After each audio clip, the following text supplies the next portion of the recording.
Hello, welcome back to Cracking the Cryptic, and we're looking at another puzzle by Daniel Buckledy today. Daniel featured once on the channel before, and he wrote again and said, "Oh, sorry about my faux pas in sending a grid in Excel." I probably did have a little chuckle at that, but faux pas is too strong a word. The important thing is the puzzle was good. Anyway, Daniel has sent this one in. Having used Sudoku Maker, and a big shout out to Sir Zemek, who has created Sudoku Maker, which is such a fantastic resource for creators of Sudoku puzzles, and do have a look into it. But Daniel has created a second puzzle, and it looks very interesting in terms of rule set, and I'm keen to dive in and give it a go, and I'll do that in a moment.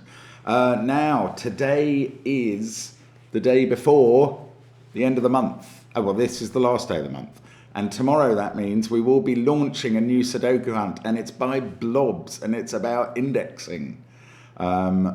Starts with 159 as an indexing concept, and I think you'll really enjoy it. Blobs' Sudoku hunts have been incredibly popular on Patreon, which is where it'll be at 4 p.m. tomorrow.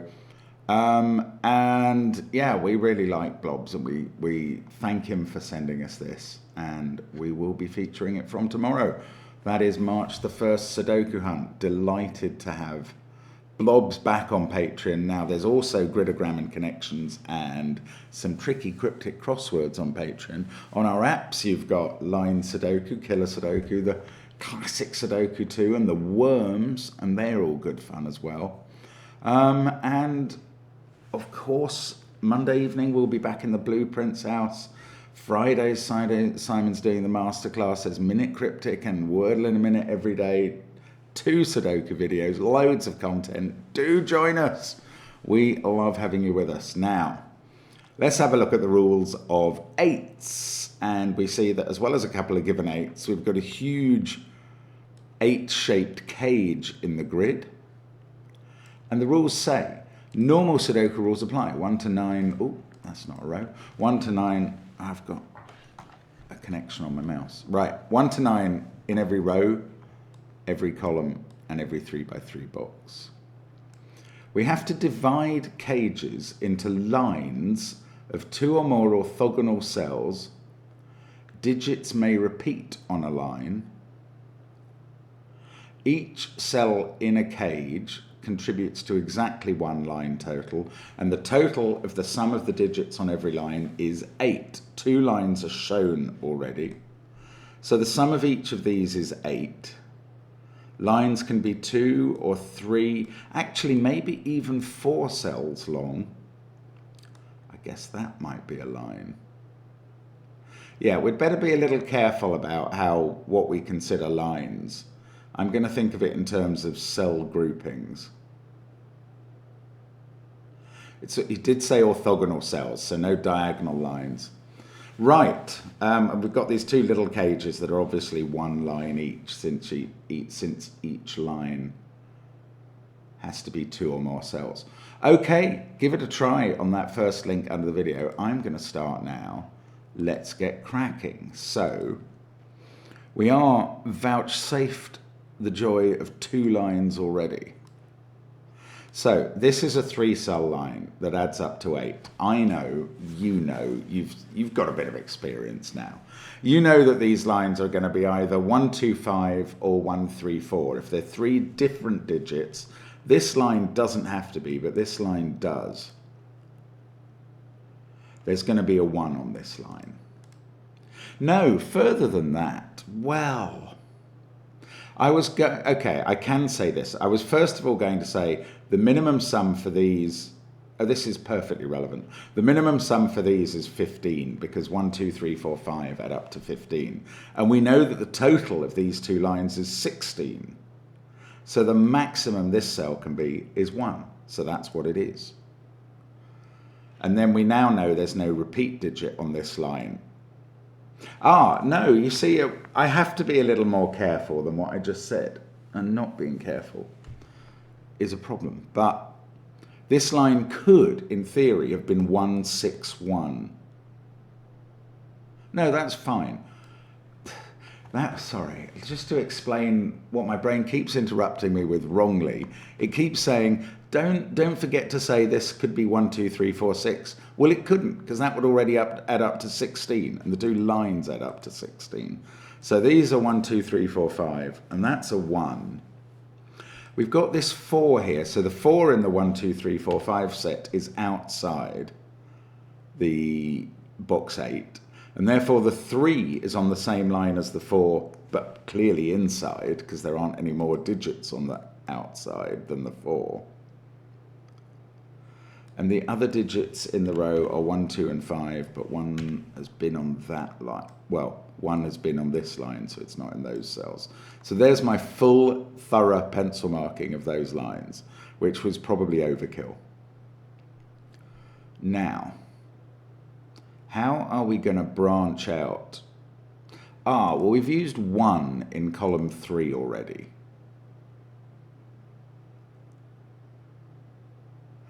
Oh, here, okay. I'm going to talk about digits that do not go in the 8 cage.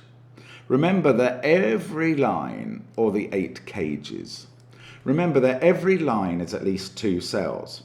So it must consist of at least 2 digits, knowledge bomb, and the average, the maximum cell that can be on any of these lines is a 7. You could have a 7, 1, but you can't have an 8 on the line. And therefore in these 2 columns, we've got little 8, 9 X-wings. Oh, if I could click the right cells. Those must be 8 and 9. And obviously we know this cell in a box with an 8 in it is 9. Because in these 2 columns, 8 and 9 can't go in the cage. Now, let's see if we can do a bit more. 8 must be in one of those 2 cells, because it can't go in this cage for precisely the same reasons. 9 is now, 9 and 8 are in these 2 cells because of these, and they rule out those. In fact, we can write them in. So now 8 is going to be in one of those 2 cells in box 5. 9 is going to be in one of those 2 in box 2. One of those 2 in box 1. Yeah, there's quite a lot more information than I had appreciated. 9's going to be, in this row, 9's over this side, 8's over this side. So we're selecting in these remaining digits from 6, 7, 8, 9. In this row as well, we have to fit 6, 7, 9 into these cells. I mean, these probably are worth pencil marking. Now, the thing that is going to lead me to, oh look, 7 and 6 are in this group. No, the thing it's going to lead me to is questioning where does 7 go in this column. And that is more interesting than in this column, because look at that 1. The only way 7 can get into this big 8 cage is sitting next to a 1. Well, where can it do that? It can't sit, well, I mean, it would be sitting next to a 1 there, but not a 1 it could join up with on a line. It can't sit there by Sudoku, and that's the important point. It can't sit here or here. It must sit up here with its 1 on its right, and we can actually join them up and call it a line. I mean, that's what it is. And now, that means my pencil marking of this column was entirely wrong, and I apologize for that. Down here it was right to have 6, 7, 8, 9 outside the grid. Up here it was not. That 9 is a genuine pencil mark, that's okay, but these include some digit below 7, and sorry about that. Right, now, let's do we carry on looking at 1s in this part, in the 8 cage, or do we start looking at 6?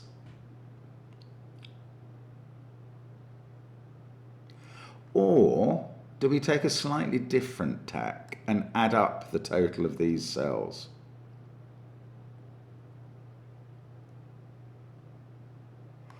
It's an uncertain total because that digit is uncertain, even though we know the sum of every column. as we do for every row and box. And I share this secret regularly with you, but it's 45 is the sum of the column. That's the sum of the digits 1 to 9. We can't know the exact sum of these 4 digits.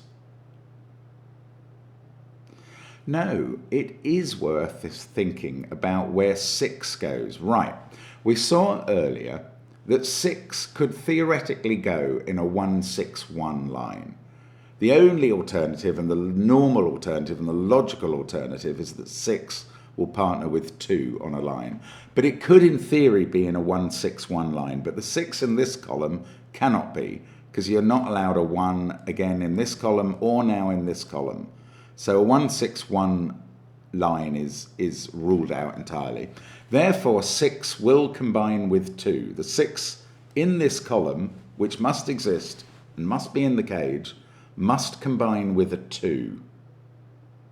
And it cannot put that 2 here, because if you had a line sitting, not there. If you had a line sitting there, what would you do with this cell? You couldn't use it at all in a line. So that line I've just drawn is not feasible. So the 6 must go in this column next to the 2 that it forms a line with. And now this digit can't be 2, and that means this one can't be 5. Doesn't resolve this line yet. But 6 and 2 will go together here. Now, yes, what are the other digits in this column? They are a 3 and either a 4 or a 5. And I think we can deduce that they must connect up. Where are you going to put the 6, 2 that the 3, 4, 5 don't connect up? If you put them here, then the 3 and the 4 or 5 are in these cells, and that cell must connect to this one. If you put the 6, 2 here, the 3 and it must then be a 5 are in these cells and must connect up. And you can't put the 6, 2 here because you'll cut off individual cells. So 3 will connect up, and it will not connect up with 4, because although 3 and 4 could connect up to a 1, that 1 would have to be here, and that's impossible. So what you've got here is a 2-6 pair and a 3-5 pair. And in fact, we can even draw the lines in without knowing how the digits break down between them. And now this digit has become a 4, and that one's a 3. And we know this group of cells is 1, 2, 5. And we don't know any more about this. And now we've cut off all of these lines. They're finished. Do we start thinking about this cell? I haven't spent any time, and I haven't had to yet, considering 4-cell lines. You can, in theory, have a 1, 2, 3, 2 line or a 1, 2, 4, 1 line. I wonder if you could even create a cage which had a 1, 2, 1, 2, 1 line in. I bet you could. In fact, that only adds up to 7. You could have 2, 1, 2, 1, 2. Anyway, that's not happening in this puzzle.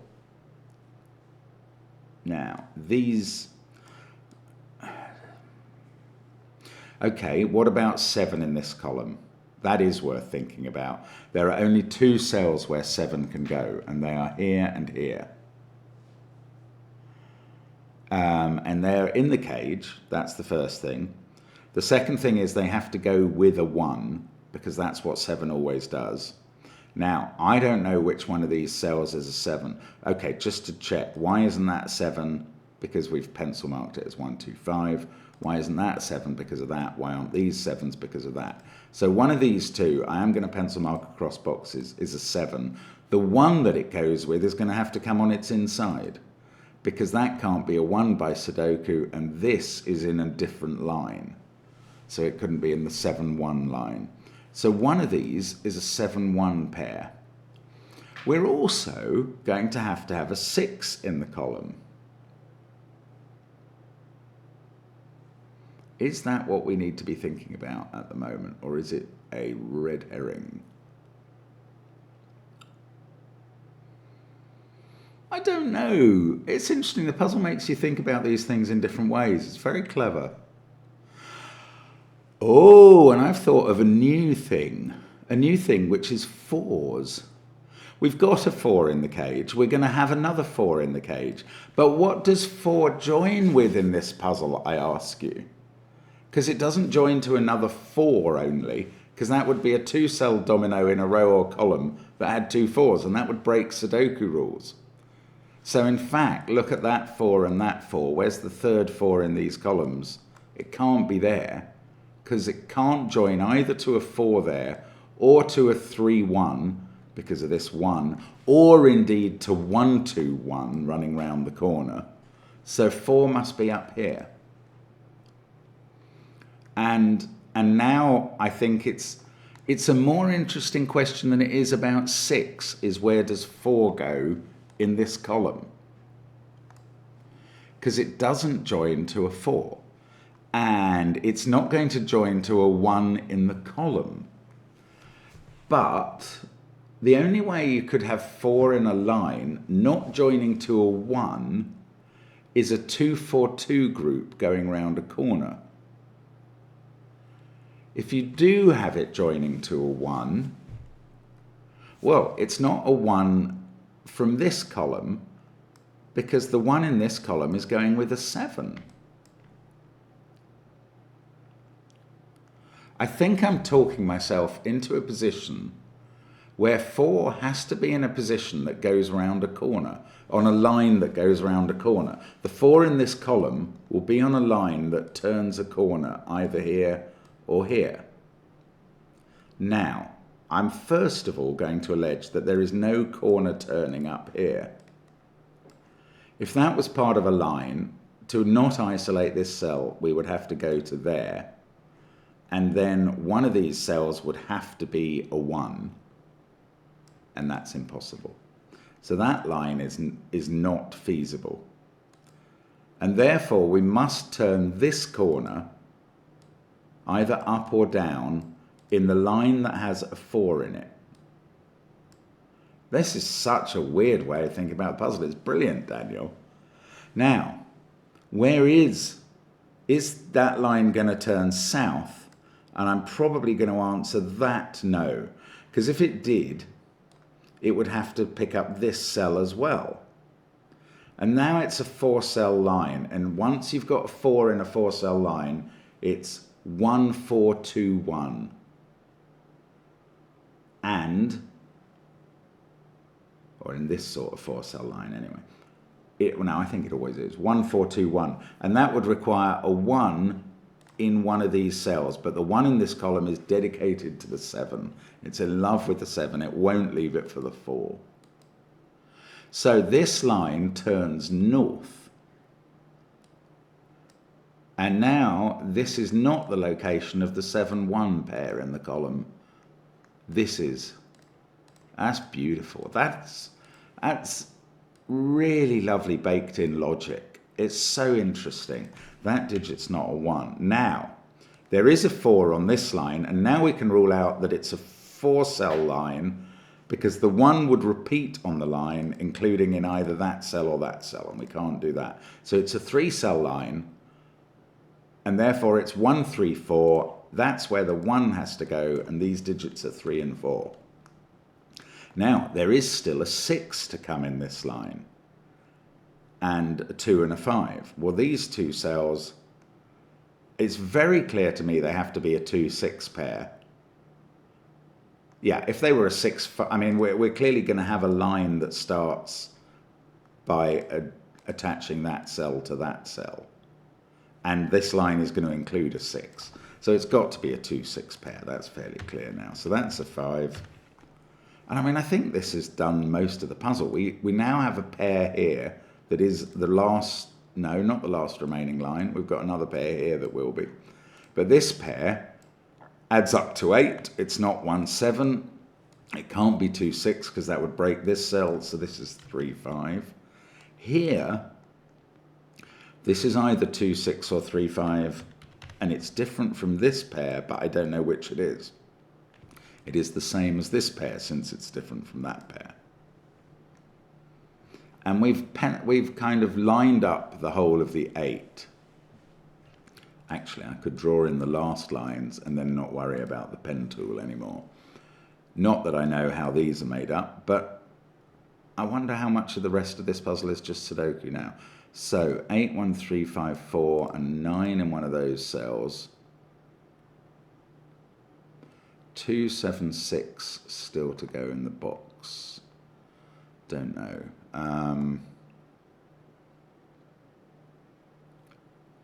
Might have to start colouring. Oh, 3 is looking at that cell. So this one's not 5. 1 is looking at this cell. We must have all the ones in the grid. Not quite. We've got 5 of them. This can't be a 1 because that would be a 7 and that would break the box. So we get a 1 here. This one could be a 1. So 1 in box 1 is in 2 possible positions. 1 is in one of those 2. Here, not so clear. Let's look at this row. 7. This digit is a naked single. It says 7, 1, 3, 5, 8 in the row, 9, 2, 6 in the box. That is one of our infamous 4s. The 4 in this column, given that 3, 4 pair, must be down here. That fixes 1 here. That means there's a 1 in one of those 2. In this row, these are now from 2, 6, 9, and one of them is a 9. 1, 3, 4, 7, 8. This is not a 7, 1 cage because of these 7s. So again, we're looking at 2, 6, or 3, 5. And those digits are kind of popping up all over the place as candidates. Oh, this has now become 5, 6, 7 in this box. And that's a 2, 3 pair. Right, that's going to help. So this is a 5, 6 pair. So this is a 2, 3 pair. There's no 7 there. There's no 6 here. This digit is now 5 or 6. Well, it's not really going to help. I thought it was going to. It's not. Okay, this box, 9, 2, 6, 8, 4. 7 is in one of those cells. The other digit in one of these 2 cells is either 3 or 5. And whichever one it is, that is going to stop this cage being a 3, 5 cage. Because, actually, I mean, I could pencil mark these as from 3, 5, 7. If that was a 3, 5 cage, it would look like both of those had to be 7s. Well, that's impossible. So 6 there, 2 there, 3 here. Now this is a 9, that's a 6.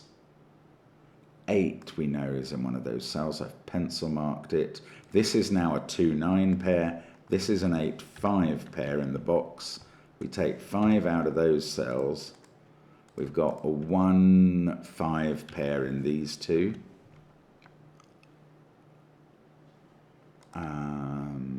That 6 is looking at this cell.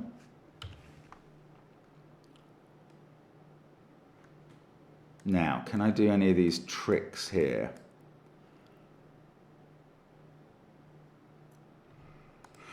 If this was from 2, 3, 5, 6, we would have a quad and then a 9. Actually, this digit would become impossible. Is there an easier way to see that?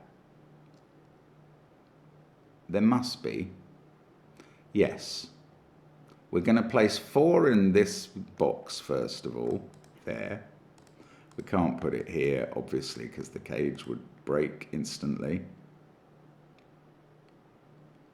Now, I can see from this cell that this cage can't be 2, 6 or 3, 5. So I'm going to explain that in full to you. Because I can't see an obviously... Oh no, look, I could place 4 in this cage. Okay, this is the simpler way. That does 3, 4 over here. That takes 3 out of this line, makes it a 2, 6 line. It forces this cell to be 5. That's 3. Now this digit can't be 3 or 5. I think I can demonstrate that it can't be 2 or 6 in some way, although maybe we'll get there more simply. Yes, in this row, that's an 8. This is a 9. That is going to fix 9 in row 2.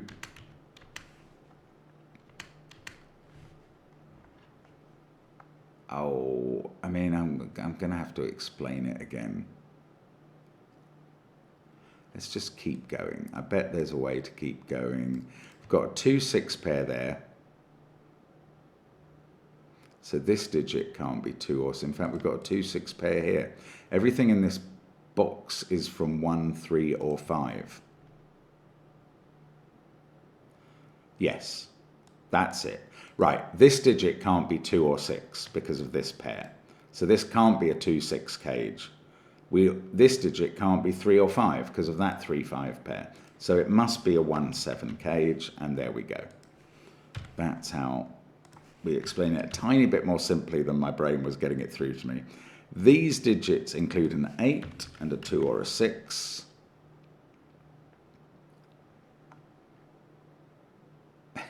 How has the puzzle not actually fallen over and given up? Oh, maybe just because I'm not spotting things. Right, 6 in this row gives us 2. And that's 3 in the corner. That's 3 in the spotlight. Losing its religion. This is resolving a lot of things. We get a 6 there. We get a 2 here and a 6 there. 5 is here because of the 1 in the cage. This pair is now a 3-5 pair. This pair is 6-5. That's now 7. That's a 3. This is a 7-9 pair. What a beautifully set up puzzle. 2 and 6. 6 and 2. 6 in the bottom is there. We're left with a 5-7 pair. These are also a 5-7 pair. They don't include 8, which now has to go here. 3 and 9 can be written in. That solves 7 and 9. That 7 solves 5 and 7. 5 and 7. 1 pair left to do, and that is a 5 and a 3. And that is a gorgeous puzzle of 8s by Daniel. And it is such a privilege. First solver. Again, that makes it feel like a privilege to bring these puzzles to you, because they're so clever. The constructors who kindly send them to us